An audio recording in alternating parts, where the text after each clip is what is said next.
and no bathrooms.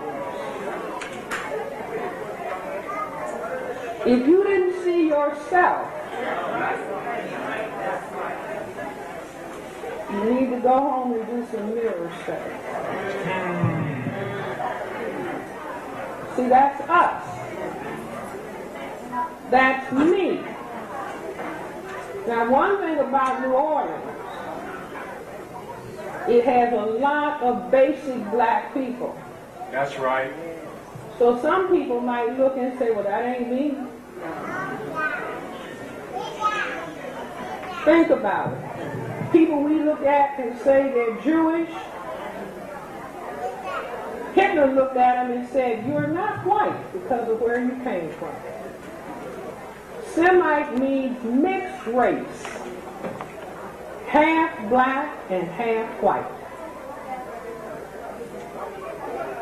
So they let the people starve. You know, I called people in the Black Caucus, I said, if you all don't get up and have a press conference, if you all don't get up and speak for the people, who will? Who will? Why think about having a Black Caucus meeting where people are dancing and drinking and socializing? If you can't get up and speak for the people.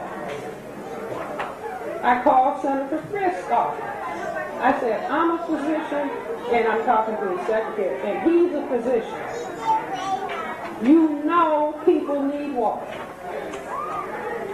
if they're going to survive. Where is the water?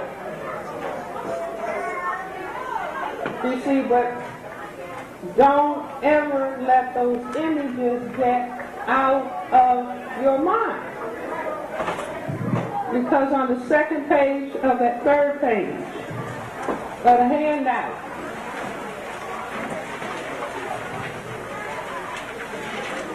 this is an interview from National Public Radio. Just look at the bottom paragraph. You can read the other part of it tonight. This is a study that was done, all levels of government officials, in March of this year.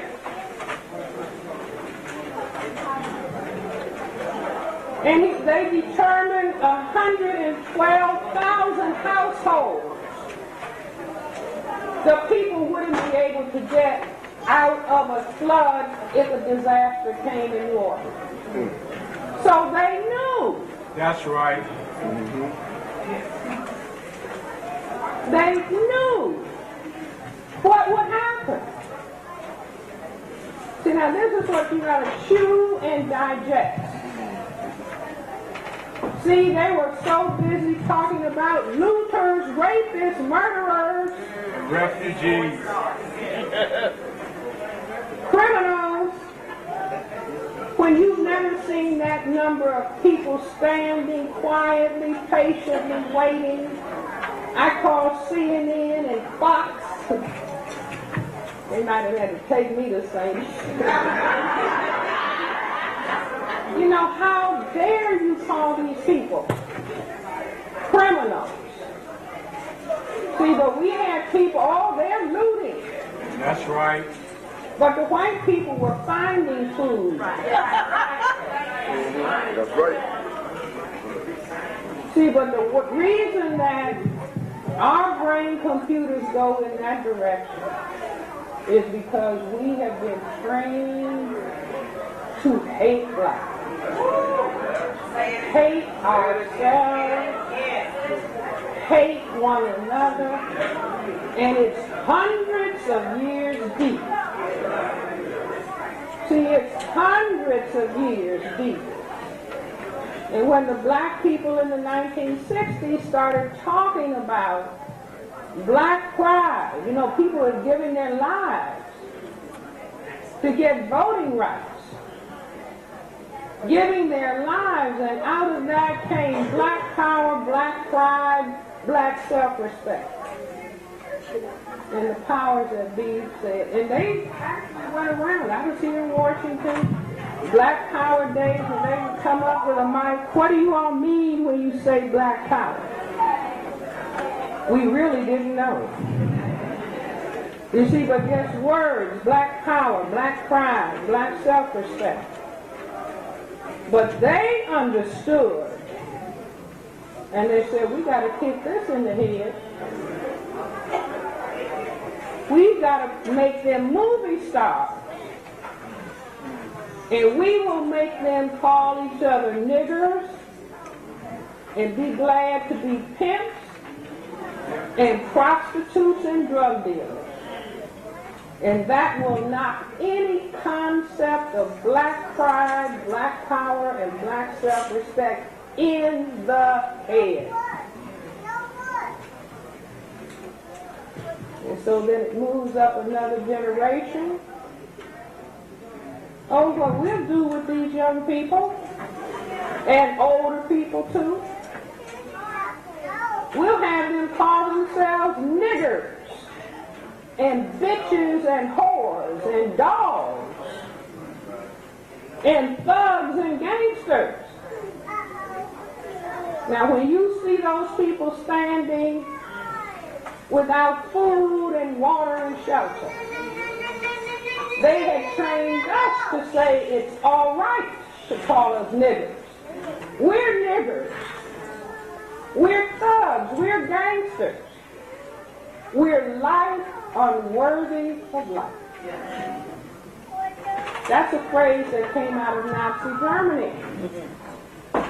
Life unworthy of life, because Hitler and his propaganda apparatus knew if we put degraded images of Semites to the Jewish religion in the paper every day, then what we have planned for these people, the German mind will be prepared to allow it to happen. Lay it down. Niggers.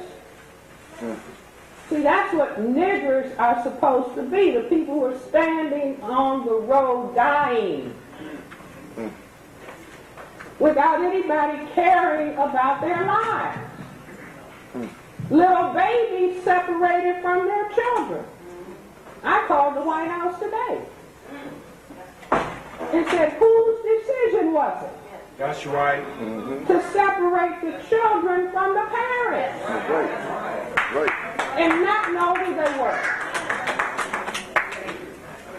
See, that's slavery all over again. Yep. That's right.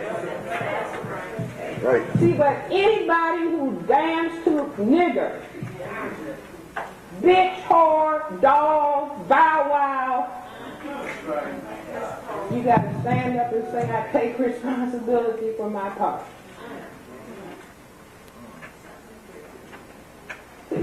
White supremacy said, I'll pay you millions of dollars to stand up. Grab your genitals. Sucking it to each other on BET.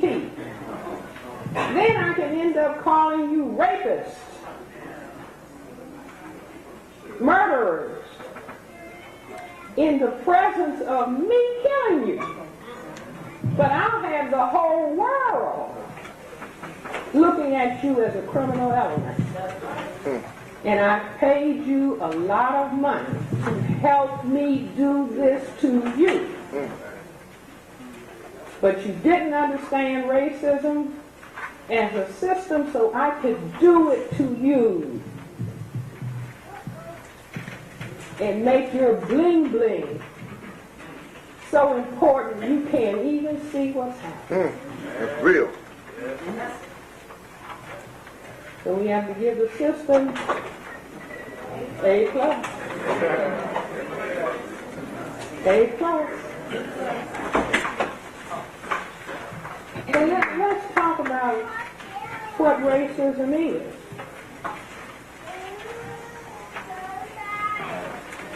I was reaching back in my basement to get, where is that? The fertility level.